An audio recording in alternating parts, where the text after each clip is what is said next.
Muy buenas noches. Hoy estamos nuevamente con la Asociación Cultural Manguara, narrando los acontecimientos del 23 de octubre de 1931,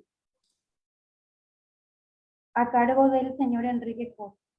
Él es escritor, investigador, divulgador de historia. Fue uno de los miembros fundadores de la Asociación Cultural Manguara, a la que representó como expositor en el cuarto encuentro internacional sobre las operaciones bélicas en la Guerra de la Triple Alianza en la ciudad de Corrientes, Argentina. Tiene en su haber la publicación de los libros Curiosidades y Polémicas de la Guerra Grande, Inocencia Perdida, Los niños en la Guerra de la Triple Alianza, Mitos del Estronismo, las obras públicas en coautoría con Humberto Trinidad, entre otras publicaciones en formato de artículos, historietas y audiovisual. Con ustedes, el señor Enrique Costa. Muy buenas noches, gracias por la invitación y la presentación. Les adelanto que las charlas normalmente suelen tener un buen trecho, ¿verdad? Porque hay tanto que decir en cada tema. La charla de hoy, en atención a que es un viernes de noche y que también la ANDE se anda portando mal, acá en mi barrio se anda yendo mucho la luz, voy a hacerla más breve que las charlas promedios a las que estamos acostumbrados, ¿verdad? Y después abrimos un espacio para compartir si hay preguntas y demás, ¿verdad? La idea es que tengan una idea general, al menos, de qué fue lo que pasó el 23 de octubre y justo antes y también un poquito después, ¿verdad? Porque los hechos se circunscriben a mucho más que el 23 de octubre, ¿verdad? Eh, entonces, vayamos un poco a la cuestión, ¿verdad? Les voy a compartir un poquito pantalla, es simplemente algunas imagencitas de referencia que tengo para ustedes. Si me puedes poner, Joana, está configurado que no tengo habilitado para compartir. Si me puede habilitar eso. Pero mientras tanto ya les voy adelantando, ¿verdad? Eh, lo del 23 de octubre en realidad ocurre por algo que ya había ocurrido el día antes, porque la marcha, la protesta estudiantil original no fue del 23, sino que fue del 22 de octubre. ¿Y por qué ocurrió esa protesta? Porque se veía venir un conflicto con Bolivia. Ya se habían firmado al menos 3 tratados en décadas previas, tratando de llegar a una solución definitiva a la cuestión de límites en el Chaco, y ninguno de esos tratados fueron ratificados en Paraguay y Bolivia. Ahora siempre los congresos respectivos de los dos países se sentían insatisfechos con lo que le quedaba a cada país. Entonces no había una solución eh, aparente a esta problemática del Chaco, ¿verdad? Fíjense que la primera protesta boliviana por la posesión del Chaco es de 1852. Lo del 23 de octubre fue en 1931. Entonces, si vos ya pasaste casi 80 años de la primera protesta boliviana y en casi 80 años de negociaciones, intentos de firmas de tratados, etcétera, etcétera, no se llega a una solución pacífica, todo apunta a que eso ya no va a ocurrir. Y además de eso, se tenían también varios incidentes que reforzaban la idea de una guerra. Se sabía, por ejemplo, que Bolivia estaba avanzando en el Chaco, construyendo una línea de fortines en el Chaco central, eh, que eso generaba también ese temor de que se vienen los bolivianos se van a querer quedar con el Chaco y eso va a llevar a una disputa en el campo de batalla.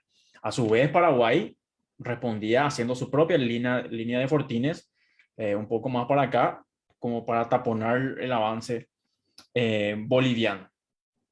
Ya unos pocos años antes se había producido un incidente, el del famoso Rojas Silva, ¿verdad? El teniente Adolfo Rojas Silva, quien estaba patrullando el Chaco, es invitado, se cruza con una patrulla boliviana que muy amablemente no, ese no es, Joana. Ahí compartiste tu pantalla. A Roja Silva lo invitan para que él visite, digamos, el fortín boliviano, y después cuando se quiere retirar, se da cuenta de que eso no era una invitación a una amistosa tertulia, sino que lo habían llevado con la intención de mantenerlo apresado. Él intenta escapar y bueno, en ese trajín lo matan a Roja Silva. Y bueno, a ella lo tenemos al primer paraguayo caído por esta falta de resolución del problema del Chaco con Bolivia, ¿verdad? El gobierno paraguayo se tuvo que tragar ese trago amargo sin reaccionar enérgicamente porque no se sentía preparado ya por el 27 para reaccionar efectivamente eh, militarmente contra Bolivia, ¿verdad? Entonces dejó pasar lo de Rojas Silva. En 1928 hubo un incidente también, el coronel Rafael Franco tomó por iniciativa propia unos fortines bolivianos, Bolivia reacciona y toma también posiciones paraguayas, y hubo movilización, movilización como para ir a la guerra, pero eso finalmente se desactivó a último momento, intermediaron otras naciones americanas reunidas en Washington, ¿verdad? Se conformó una comisión de países neutrales que pusieron paños fríos y finalmente Paraguay devolvió esos fortines y reparó, digamos, los dejó en forma, y se los devolvió a Bolivia y se desactivó la guerra. Pero ya eran varios momentos de tensión y varios indicios de que la guerra se venía. Entonces estaba esta preocupación, esta idea de que los bolivianos van a agarrar el Chaco y el gobierno no está haciendo absolutamente nada para impedirlo. Entonces ahí es cuando, si quitas nomás esa pantalla compartida, porque queda un poco raro, es ahí entonces cuando se origina la organización de la marcha estudiantil del 22 de octubre. Eh, la, la marcha va a estar protagonizada por el Centro de Estudiantes del Colegio Nacional de la Capital, ¿verdad? El principal colegio de Asunción, emblemático, ¿verdad? De allí salieron muchos presidentes de la República.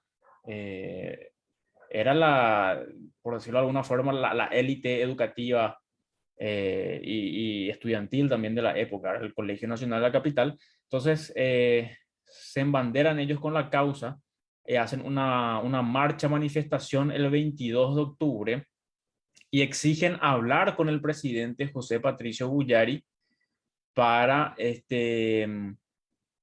para exigirle, ¿verdad? Para plantearle su preocupación y que se haga algo con respecto al Chaco. Eh, Finalmente, no se va a dar esa reunión, le van a exigir y José Patricio Bullari probablemente por temor a que se desborde eso o ese diálogo no se dé de una manera muy respetuosa o algo por el estilo, no habla con los estudiantes, lo cual con la ventaja, la perspectiva que tenemos desde el futuro, fue seguramente, podemos decir que fue un error. Eh, entonces, no, eso agitó más los ánimos, ¿verdad? El presidente de la República no nos está recibiendo. Entonces, ya saben cómo son las manifestaciones y también mucha juventud, mucha pasión. Entonces, eso generó una rabia, ¿verdad? Y en algún momento de agitación, la manifestación, que primero fue pacífica, empezó a descontrolarse ya bastante, ¿verdad? Para que tengan idea de lo tranquila y ordenada que fue al comienzo, valga mencionar que incluso el jefe de policía les acompañaba a los líderes estudiantiles, coordinaban por dónde podían hacer el itinerario y qué necesitaban. O sea, la policía estaba en buenos términos con los propios estudiantes, y había un buen ambiente al comienzo, ¿verdad? Pero a medida que fueron pasando las horas, y luego de que el presidente no los recibió, ahí se convirtió en otro tipo de manifestación y ya hubo violencia, ¿verdad? Lo que muchos señalaron después fue que eh, hubo muchos infiltrados y que hubo gente con intereses ocultos detrás de los estudiantes. Ese es un discurso que yo les cuento, normalmente yo detesto, porque ya lo escuché muchas veces en mis días de estudiante, en la UNA, qué sé yo, pasaba una no te calles o cualquier otra cosa. Y el discurso de las autoridades siempre es ese, no, se está politizando, hay gente atrás que les manipula a los estudiantes. O sea, los estudiantes luego no tienen criterio propio y no pueden luego protestar por la educación o por la corrupción o por nada por el estilo, porque todo es manipulación y algo oscuro político detrás, ¿verdad? Y no suele ser así, ¿verdad? Es como una excusa de las autoridades para escudarse y no admitir críticas, ¿verdad? Por eso a mí no me gusta tanto ese discurso, pero tengo que decir que todo indica que en este caso del 23 de octubre sí hubo algo de eso, ¿verdad? Había gente, y no estoy hablando necesariamente de los estudiantes, pero había actores políticos por detrás que estaban interesados en generar una crisis para el gobierno, para que caiga el gobierno, ¿verdad? Entonces como que le echaron combustible al fuego y trataron de que ocurra algún desmán importante. Y bueno, fruto de eso también se producen incidentes muy fuertes en esa tarde del 22 de octubre, ¿verdad? Se van a apedrear la casa particular del presidente, gritan, muera José P., ¿verdad? Eh, y así consignas muy violentas, se atacan también otros edificios públicos, o sea, se generó ya un desmán mucho más allá de lo que era una manifestación típica, ¿verdad?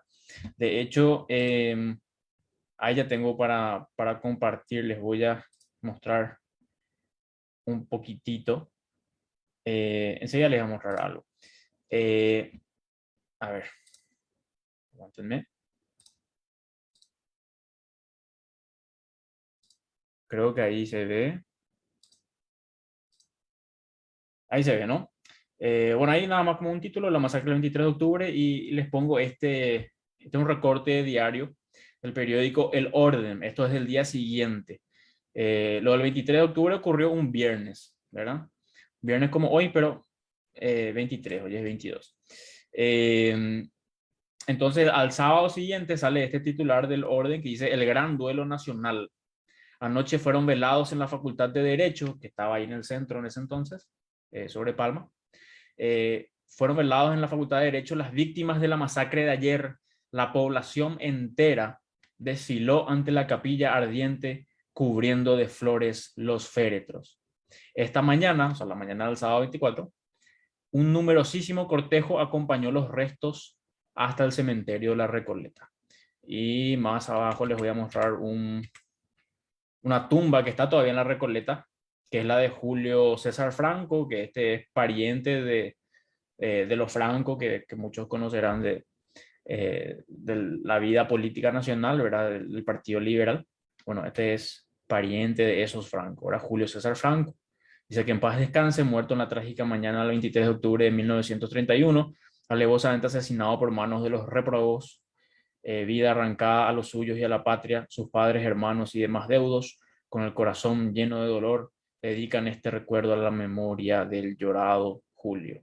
Eso está todavía hoy en la Recoleta, ¿verdad? Y bueno, ustedes manduareños que tantos tours y paseos han hecho por la Recoleta, habrán visto, conocerán esta tumba, ¿verdad? Y ojalá cuando hagamos otra vez actividades presenciales podamos mirar esta tumba, ¿verdad? Es la de Julio César Franco. Entonces es un poco lo del, algunas reacciones y secuelas del 23, ¿verdad? Pero volvamos un poco a la marcha del 22. Esto es lo que dijo el mayor, después coronel Arturo Bray, que él era el jefe de la escuela militar. Y siendo el jefe de la escuela militar tenía algo de mando de tropa, ¿verdad? De los cadetes y demás. y él se encarga de reprimir la manifestación. Dice, en el transcurso del mencionado año, se refiere a 1931, las autoridades constituidas estuvieron 2 veces a un paso de ser derrocadas, porque más temprano ese año hubo una especie de conspiración militar que al final fue abortada y no pasó nada, pero hubo ahí un shaky, ¿verdad? Que podrá ser tema de otro día. Dice, en ambas ocasiones me correspondió por azar impedir por todos los medios a mi alcance. Primero una rebelión militar, que fue lo que pasó antes, y luego una insurrección callejera. Las mayúsculas son mías. Una insurrección callejera, tramada esta última por el comunismo internacional. Desde la visión de Bray, el Partido Comunista metió la mano por ahí, ¿verdad? Pero así lo definió él, Arturo Bray, que fue el que quiso controlar la situación ese 22 de octubre, cuando ya le tiraban piedras a la casa del presidente y demás, y dispersa a la multitud. Él vio así, ¿verdad? Insurrección callejera. ¿Y qué indicio tenemos de que quizá algo de razón tuvo, ¿verdad? De que no es una exageración y de que realmente como que hubo excesos y se le fue la mano a muchos? Es que el, el propio centro de estudiantes del Colegio Nacional de la Capital después como que se distancia, quiere marcar distancia de las manifestaciones, ¿verdad? Esto ya fue muy violento, esto no es lo que nosotros queríamos ni lo que esperábamos, entonces ya no vamos a irnos el centro de estudiantes no vamos a acompañar la manifestación del día siguiente, porque después de lo que pasó el 22, enseguida ya se empezó a hablar de que al día siguiente había que ir a marchar y a protestar otra vez contra el gobierno, y ahí ya los líderes del centro de estudiantes del Colegio Nacional de la Capital eh, se divorciaron, digamos, de la manifestación, ¿verdad? Cosa curiosa porque hasta el día de hoy el Colegio Nacional de la Capital, una parte central de su historia, algo que recuerdan todos los años muy fuertemente, es este acontecimiento. De hecho que el centro de estudiantes, hoy se llama luego Centro de Estudiantes 23 de octubre, ¿verdad? Pero en el 23 de octubre el Centro de Estudiantes del Colegio Nacional de la Capital no acompañó la manifestación, porque le pareció muy violenta la de la tarde anterior.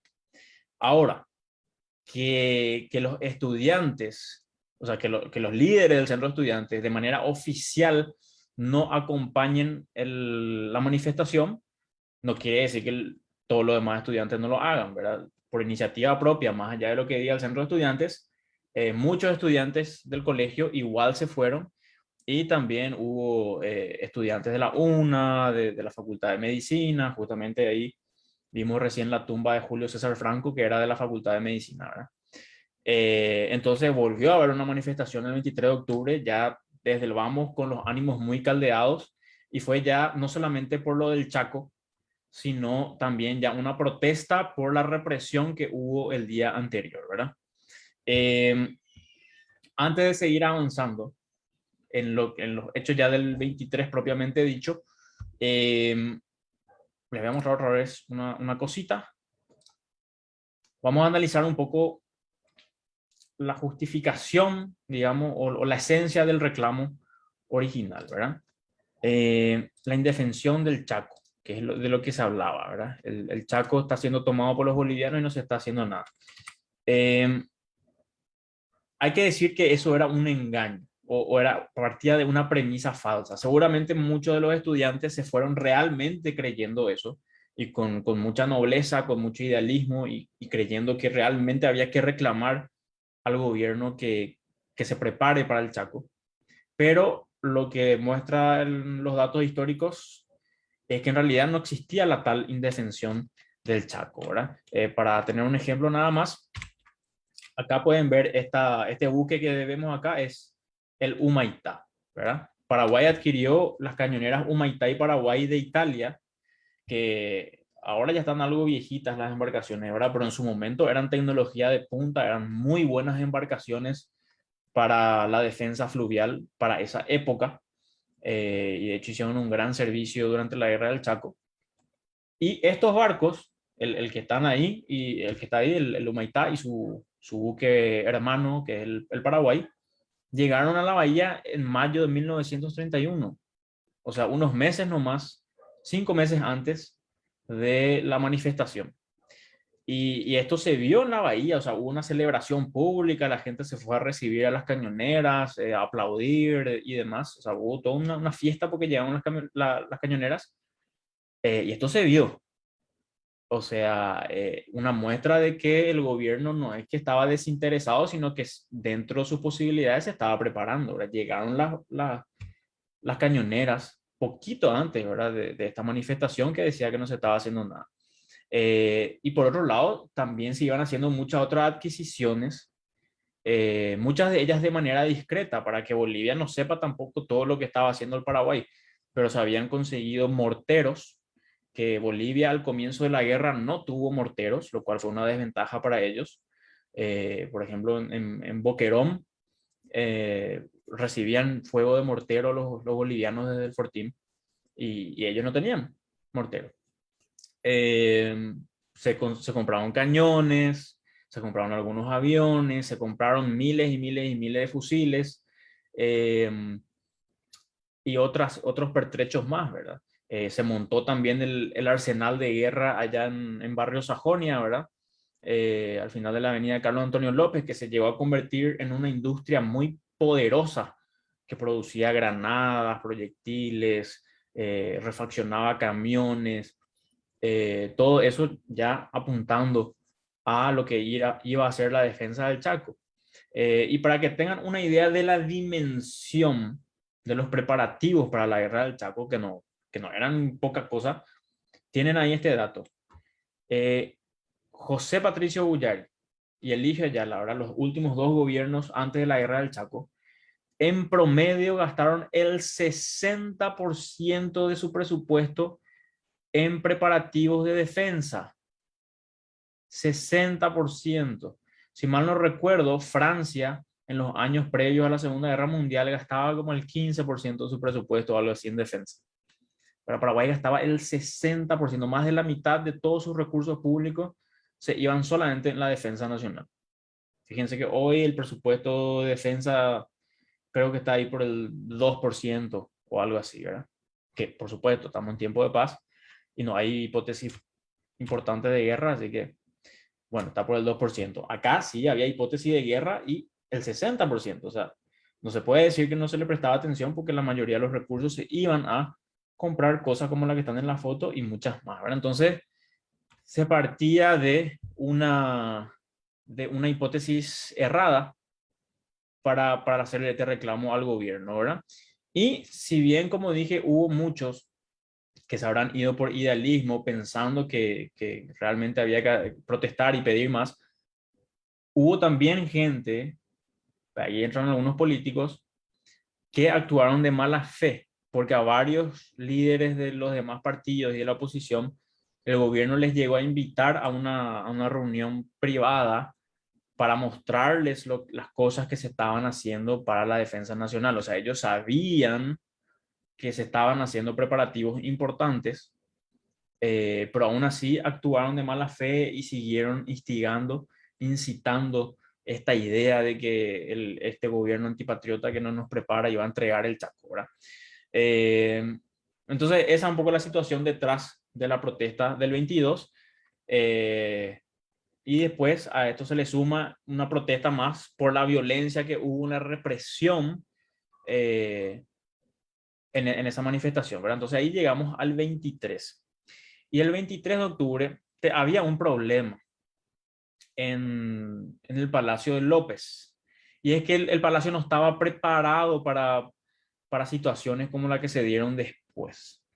Porque, fíjense, acá hay una imagen de cómo era todo el Palacio de López ese día de la masacre, ¿verdad? Pero más tarde. Fíjense que no hay ningún dispositivo de seguridad importante más allá de los soldados, ¿verdad? Ahí ven los soldados que están apostados en línea, ¿verdad? Acá hay una línea de soldados al borde del patio, ¿verdad? En la vereda, y hay muchos más desperdigados dentro del patio, ¿verdad? Eh, pero no hay rejas, por ejemplo. Antes el palacio tenía rejas, pero justo se habían sacado las rejas un tiempo antes, entonces eso estaba abierto, así como está hoy también, ¿verdad? Ustedes conocen el Palacio de López, eso no hay ningún impedimento físico. Por supuesto que si vos entras nomás así de cabezudo, te van a sonar un silbato, te van a venir los guardias, pero podés entrar, ¿verdad? No hay ninguna barrera física. Eh, y en esa época no había antimotines, ¿verdad? Hoy hay antimotines que están entrenados para responder con fuerza proporcional, ¿verdad? Si bien sabemos que muchas veces actúan también de manera desproporcionada, pero bueno, no te van a disparar con armas de fuego, tienen cachiporra, tienen escudo, tratan de aguantar sin matar a nadie, ¿verdad? Eh, entonces, no se tiene todavía policía antimotines, no se tiene rejas, el palacio está abierto y tenés una situación extraña que no era tampoco tan frecuente que haya manifestaciones así. Entonces el 23 de octubre llegan hasta acá los estudiantes, la masa estudiantil, y en un momento dado intentan forzar el paso para entrar y encararle personalmente al presidente Guyari. Es ahí donde se produce una situación difícil porque obviamente los soldados que están ahí, la guardia tiene orden de defender el predio y no puede decir, sí, pasando, ¿verdad? Tienen que impedir el paso, su deber, como en cualquier sede de gobierno, ¿verdad? Si vos te vas a la Casa Blanca, no hay que entrar nomás así a lo prepotente, ¿verdad? Eh, pero los soldados en un momento dado no saben muy bien cómo responder porque ya hay también agresiones muy fuertes, ya hay empujones, ya hay, eso empieza a calentarse de más y en un momento empiezan a darse heridos ya en los dos bandos, ¿verdad? Tanto en la guardia como entre los estudiantes y en una de esas alguien le supera la situación y dispara, ¿verdad? Y ahí empiezan a haber disparos de la guardia y acá arriba había también una ametralladora que hace fuego. En un momento dado se pensó que la ametralladora les barrió y les mató a unos cuantos, pero parece ser que hasta donde yo sé, que el fuego de la ametralladora fue más elevado, fue como de advertencia, y no fue el que generó impacto, sino que los tiros de fusil son los que generaron impacto, ¿verdad? Esa misma tarde, entonces, la prensa va a reportar que había 13 muertos, todos estudiantes, y algo así como 40 heridos, ¿verdad? O sea, fue grande la represión y el tiroteo. Eh, no fue poca cosa, ¿verdad?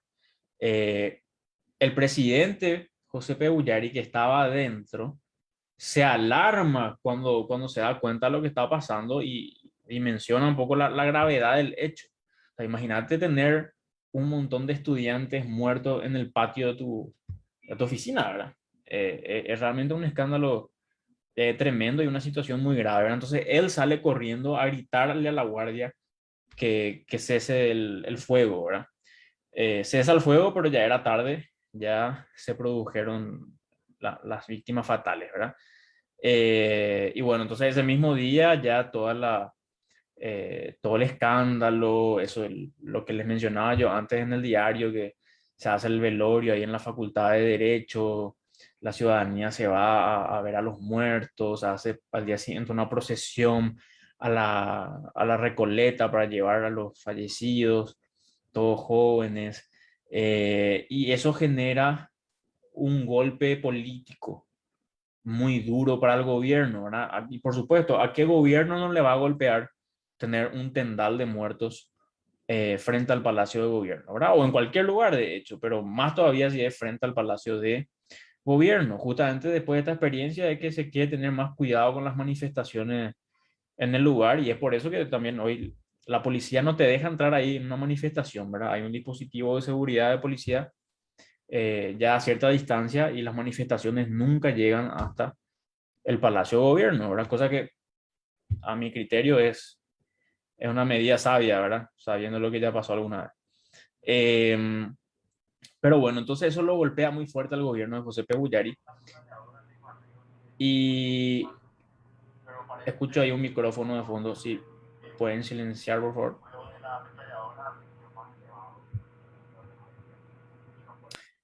Entonces, ahí en un momento dado piensa que va a caer el gobierno de Guyari, hay presión interna incluso dentro del partido y se habla de que él le delegue el gobierno a su vicepresidente y finalmente lo que se va a hacer es que el presidente va a dejar el cargo provisoriamente, el famoso renuncia con piolita, mientras se pone a disposición para un juicio político. Entonces, este va a ser el primer juicio político eh, a a un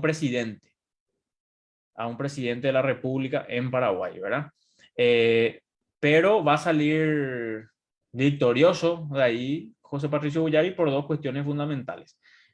Una razón más política, que es que el Partido Liberal, su partido, era el partido oficialista y el que tenía mayoría en el Congreso, ¿verdad? O sea, los liberales controlaban el Congreso y la minoría colorada dijo que no estaba conforme y en señal de protesta dijo que no iba a participar del juicio político, ¿verdad? Entonces fue un juicio político a un presidente liberal donde los jueces eran diputados liberales. Entonces, por ese lado, la tuvo más o menos fácil José Patricio Boyari, pero también había otra razón y es que realmente Guyari no tenía la intención de matar estudiantes, o sea, no fue el monstruo sanguinario que después sus enemigos políticos le quisieron pintar, que porque sí nomás quiso matar a estudiantes, ¿verdad? Sino que era una situación no prevista que haya una manifestación así en el palacio. La guardia no estaba preparada para reaccionar apropiadamente y de manera espontánea los propios guardias reaccionaron así, ¿verdad? O sea, no fue una orden del presidente, ¿verdad? Eh, entonces se lo absuelve en el juicio político y él regresa a la presidencia, ¿verdad? Pero aún así va a quedar para siempre el estigma de José P. Ullari como el asesino de estudiantes, ¿verdad? Y que es algo que sus enemigos políticos aún más van a querer perpetuar en la memoria histórica, ¿verdad? Pero aún así hay indicios de que la popularidad de Guyari no fue completamente destruida, ¿verdad? Porque después, durante la primavera democrática del 47, Guyari se había ido al exilio, ¿verdad? Estaba fuera del Paraguay en tiempos de la dictadura de Higinio Morinho, y después él vuelve en el 47 durante la primavera democrática, que hay un ambiente de mayores libertades, se empiezan a hacer discursos públicos, y cuando él llega al puerto, sin tener ningún cargo, ya sin tener poder, sin ser presidente ni nada, le recibe una gran multitud en el puerto y él hace un discurso ahí en contra de la tiranía y demás y se le aplaude mucho, ¿verdad? Si bien en esa misma ocasión, después unas calles más hacia el centro, hubo jóvenes colorados que fueron a tirar piedra en protesta de José Ullari y hubo algunas peleas, ¿verdad? O sea que claramente se quedó con muchos detractores, pero también tenía gente que le quería abullar incluso después de lo que pasó acá, ¿verdad? Pero lo dejó muy golpeado por el resto de su vida este episodio a Ullari, ¿verdad?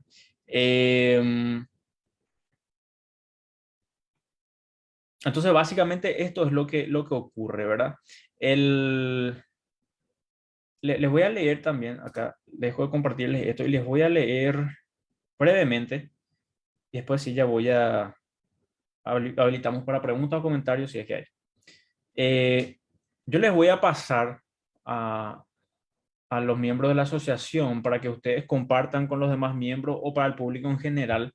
Hay un documento que es mucho más exhaustivo para quien tenga hambre de más detalles sobre las deliberaciones y las conclusiones y las entrevistas, todo lo que se hizo durante el juicio político, porque en el juicio político se discutió, se analizó, se les interrogó a los soldados que estuvieron haciendo guardia en el palacio ese día, se cruzaron testimonios, o sea, no fue así nomás que alzaron la mano y le absolvieron a Boyari, ¿verdad? Se hizo un proceso y después la Cámara de Diputados hizo publicar los documentos que salieron de ese proceso, ¿verdad? Que yo tengo en PDF. El título completo es Juicio político iniciado a pedido de su excelencia el presidente de la República, doctor José P. Guyari. Es medio largo el título, ¿verdad? Y ahí tienen unas cuantas cosas, ¿verdad? Así que les voy a compartir eso para que después ustedes puedan, para que el que quiera pueda adquirir también el PDF, ¿verdad? Les voy a leer algunas conclusiones que salen de este material, ¿verdad? Dice, de un análisis de diversos testimonios sobre aquel hecho, incluyendo lo publicado después del juicio político a que voluntariamente se sometiera el presidente de la República, y de las referencias periodísticas dadas a conocer en la época, surge una amalgama de versiones, muchas de ellas no coincidentes, que sin embargo permiten llegar a conclusiones, si no aceptadas en su totalidad por quienes vivieron aquellas jornadas, acaso válidas para acercarnos a la verdad de los sucesos. Estas son: lo ocurrido se da en una época de amplia libertad, circunstancia no negada ni por los propios participantes de la manifestación. Recuérdese que se protestaba el día 23 por la actitud de la policía hacia quienes se encontraban el día anterior frente al domicilio particular del presidente de la República en actitud hostil, ¿verdad? O sea, se defiende la idea de que había un régimen de libertad porque en una dictadura uno podía tirar piedras y manifestarte frente a la casa del presidente, ¿verdad? Acá sí se pudo hacer eso. No se ajusta a la verdad la versión oficial de que la manifestación del día 23 estuvo dirigida por comunistas. O sea, se hablaba mucho de infiltrado y demás, pero no necesariamente era algo del Partido Comunista, que eso fue lo que dijo Arturo Breyer, que es el que hizo la represión. Y que había intención premeditada en la masa estudiantil de atentar contra la vida del presidente, como lo dieron a entender entonces y después algunos voceros del gobierno. O sea, algunos voceros del gobierno, como para cubrirse la espalda, también dijeron, y bueno, pues le querían matar al presidente, ¿verdad? Y fue también una exageración de algunos actores del gobierno, ¿verdad? En cambio, sigue el documento, es verdad que la manifestación del 23 no fue del todo estudiantil, ya que participaron de ella políticos opositores al gobierno, sin culpa, por supuesto, de los estudiantes. Aquellos adhirieron a la manifestación después de una virulenta campaña periodística que puede ser analizada siguiéndola en la prensa de la época, a través de los diarios La Nación, La Tribuna, La Unión, que La Unión es el que yo les mostré. No, El Orden, inclusive El Orden, ¿verdad? Es el que les mostré. Críticos todos ellos del gobierno. Por cierto, si ustedes quieren ver estos periódicos, están todos en la Biblioteca Nacional. Incluso muchos de ellos están digitalizados. Ustedes pueden llevar un pendrive y un CD, algo así, y les van a pasar. Otro punto, la preocupación del gobierno por la defensa del Chaco, si no alcanzó las proporciones deseadas ni óptimas, se estaba dando en buena medida en forma de adquisiciones secretas de armamentos, etcétera, etcétera. Ahora, eso yo les conté un poco ya, ¿verdad? Dice, otra conclusión, la imputación atribuida a algunas personalidades del gobierno, quienes en la mañana del día 23 habrían señalado que los estudiantes serían recibidos a balazos de llegar al palacio, es falsa. Hubo sí un no disimulado temor de que algo ocurriera en vista del reforzamiento de la guardia. Se reforzó la guardia ese 23 de octubre, pero nada hacía suponer premeditación en lo sucedido, como se quiso hacer creer en su momento. O sea, cada bando quería llevar agua a su molino, ¿verdad? El gobierno a veces trataba de exagerar lo que hacían o lo que quisieron hacer los manifestantes, diciendo, por ejemplo, le querían matar al presidente, que no era así. Y también del otro lado querían exagerar las conductas del gobierno, ¿verdad? Como diciendo, sí, hubo luego un plan para matar estudiantes. Sigue en las conclusiones, dice, hubo sí un considerable error de apreciación por parte del gobierno sobre las derivaciones de lo que podía acontecer. Al no preverse las consecuencias trágicas, no se tomaron las medidas del caso, como hubiera sido el disolver la manifestación mucho antes de llegar esta al palacio, aún con el empleo de la fuerza o presencia del presidente, ¿verdad? Claro, esto es una lección de la que se tomó nota después, ¿verdad? Pero no se hizo en su momento, ¿verdad? La manifestación, a tenor de los relatos de sus propios participantes, distaba de ser pacífica, en especial cuando se encontró frente al Palacio de Gobierno, donde comenzaron los forcejeos con la guardia ubicada en él. El avance de los estudiantes y manifestantes no podía permitir a la guardia adivinar hasta dónde se quería llegar, y todo indica que ella disparó instintivamente, atemorizada por algo que hasta entonces y desde entonces no se había visto en el país. Claro, nunca más vimos manifestantes peleándose con guardias en el palacio, ¿verdad? Eh, los disparos que hicieron impacto en los estudiantes partieron de las descargas de fusilería y no de la ametralladora que estaba más alto, ¿verdad?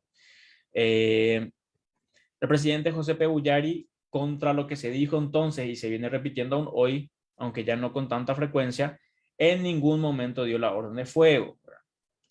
Dice, es falsa la imputación que también desde entonces se viene haciendo con respecto al famoso bando número 1 dictado por el mayor Arturo Bray, en el que supuestamente se habla de pasar por las armas a quienes se encontraron atentando contra la seguridad nacional.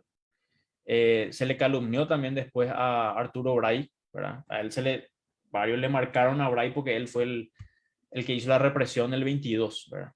Y se le acusó después de que sacó un bando, de que se le iba a matar a los manifestantes, qué sé yo, pero es una, como se dice hoy, es una fake news, ¿verdad? Noticia falsa.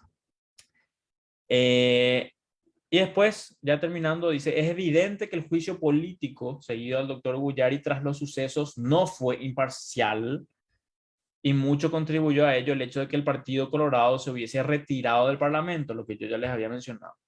Personas que nos merecen fe y que fueron entonces interrogadas señalan coincidentemente que no se les dejó dar su versión completa, sino ceñirse exclusivamente a contestar las preguntas formuladas, con el compromiso de permitírseles un agregado final una vez terminado el interrogatorio. Esta ampliación luego no le fue concedida.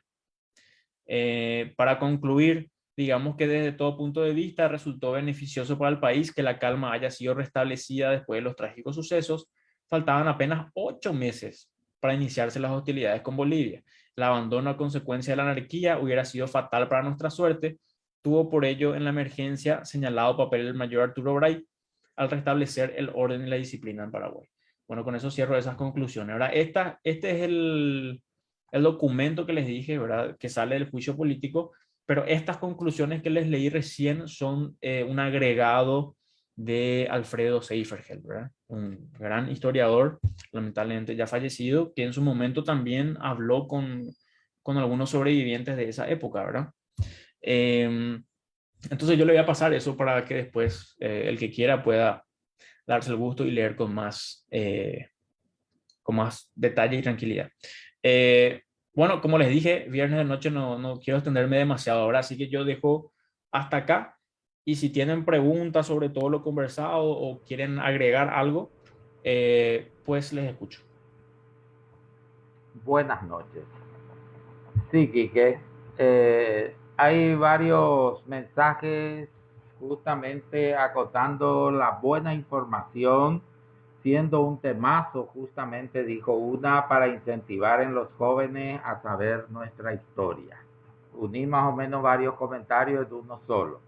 Beatriz Bertón dice, si alguno de los políticos como Franco, Natalicio, Estefaní, etcétera, que caldearon los ánimos, estuvieron en el palacio con los estudiantes a la hora de los disparos. Sí, la verdad que no recuerdo bien si alguno de ellos específicamente, pero sí hubo testimonios y acusaciones de que se les vio a algunos activistas políticos, ¿verdad? Ahí mezclados entre la multitud, agitando, echando leña al fuego, como se dice, ¿verdad? Y una crítica también que se hizo después es que varios de estos activistas políticos que echaron leña al fuego para el 23 de octubre, una vez que empezó la guerra, se fueron a la Argentina, ahora no quisieron combatir, o sea, lo cual te muestra que en algunos casos, no digo todo, pero en algunos casos, el interés era más atacar al gobierno y no tanto ir a defender el Chaco, ¿verdad?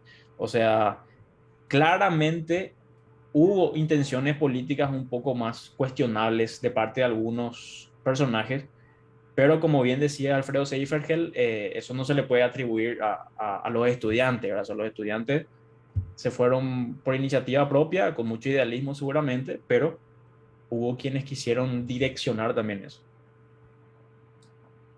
Sí. La otra es de Luis Alberto Zárate. Soy exa CNC y siempre cada año nos contaban la historia, pero nunca nos contaron que hubieron sucesos violentos los días previos y eran políticos y no estudiantes los que encabezaron. De eso poco se habla justamente en el Colegio Nacional cada año. Es una acotación más bien que una pregunta. Sí, y es cierto, ¿verdad? Pasa que a veces queremos, se quiere manejar la historia como las películas de superhéroe, ¿verdad? Está el superhéroe que es buenísimo y está el malo que siempre es malo porque sí, y eso hace un poco más fácil, ¿verdad? La historia, ¿verdad? Pero la historia real siempre es un poco más complicada, ¿verdad? No es tan blanco y negro, y bueno, por eso no es tan así que no se hizo nada mal de parte de los estudiantes o que el gobierno hizo todo mal, ¿verdad? Hubo errores y desmanes de ambas partes, ¿verdad? Y es cierto, eso se comenta muy poco, o sea, se habla mucho de la manifestación del 23 de octubre, pero está muy olvidada la del 22 de octubre, ¿verdad? Que es importante tener las dos presentes porque la marcha del 23 de octubre es hija de la marcha reprimida del 22. Ya. Por último, Beatriz Bertón pide por favor acceder al PDF y que se pueda compartir.